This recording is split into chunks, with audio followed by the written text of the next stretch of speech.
If you want to add another user or Google account on your Hisense Google TV 4K, then stay tuned and I'll show you how to set up a new Gmail or Google account on your Hisense TV in less than a minute.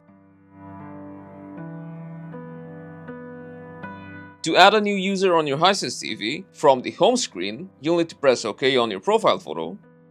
And here you can see the Add Account option. Just press OK and then choose either a kids account or simply add an account. From this page, you can either scan the QR code on your smartphone or just go down and select Sign In on your TV instead.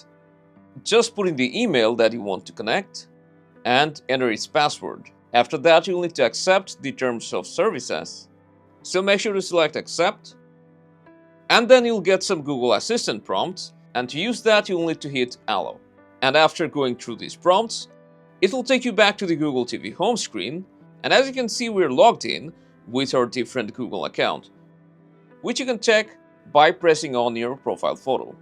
And following the same process, you can add as many Google accounts as you want on your Hisense Google TV. So if you found this helpful, make sure to hit that like button, subscribe for more quick guides, and I'll see you around.